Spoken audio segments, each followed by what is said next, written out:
yang dulunya mungkin tersangka Ya, atau sebagai saksi? kami melakukan pemeriksaan terhadap 30 orang dalam hal ini sebagai saksi, kemudian juga sebagai terduga korban, dan pada waktu itu Ibu PC masih berstatus sebagai saksi, bukan sebagai tersangka pada saat pemeriksaan, dan juga kemudian terhadap para tersangka.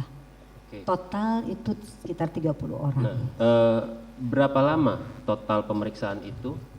Kami lakukan di dalam tim, ada 12 orang dari anggota Asosiasi Psikologi Forensik Indonesia dalam Himpunan Psikologi Indonesia.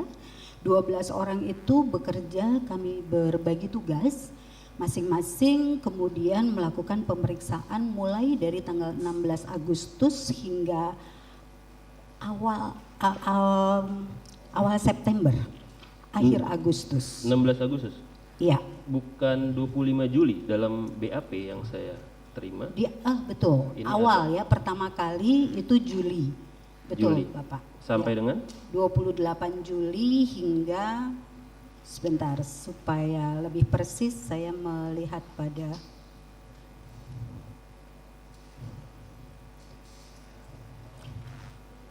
sampai 24 Agustus, Bapak.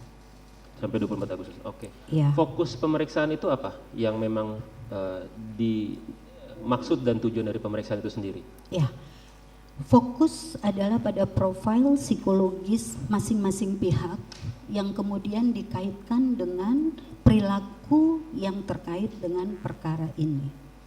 Oke, metode pemeriksaan sendiri yang Ibu gunakan apa, Bu? Metode pemeriksaan kami menggunakan multi metode, jadi bukan hanya satu metode. Yang pertama kami menggunakan rangkaian baterai tes.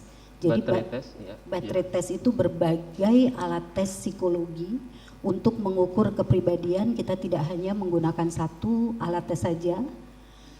Begitu juga untuk kecerdasan dan juga kondisi emosi psikososial dari para tersangka dan yang sekarang menjadi terdakwa.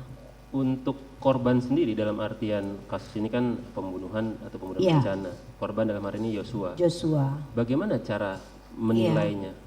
Untuk korban Joshua, kami menggunakan metode yang lazim digunakan di dalam psikologi, itu metode retrospektif. Jadi kami mencari data dari orang-orang signifikan, termasuk keluarga di Jambi, teman-teman dekatnya, teman-teman kerjanya semasa di Jambi, teman sekolahnya, dan juga teman-teman kerjanya di Jakarta.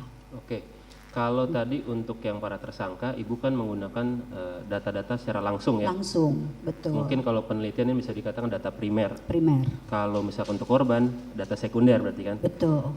Nah, tingkat validitas atau probabilitasnya itu bagaimana? Sama nggak?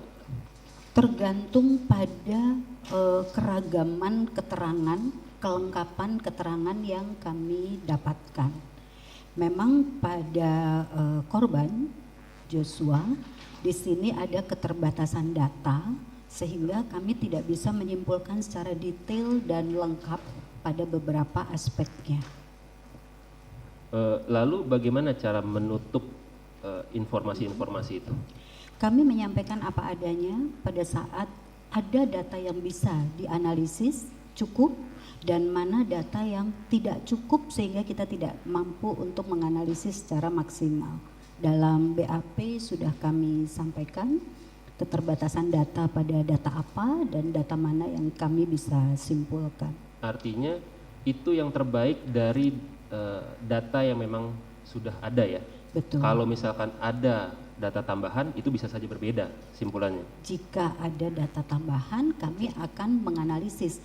Di sini kami menyatakan bahwa ada keterbatasan data sehingga tidak bisa dianalisis secara maksimal, tetapi ada beberapa data yang memang banyak keterkaitan di dalam sirkumstansial peristiwa ini, timeline dari peristiwa ini, dan itu cukup, ada yang bisa kami masukkan sebagai analisis.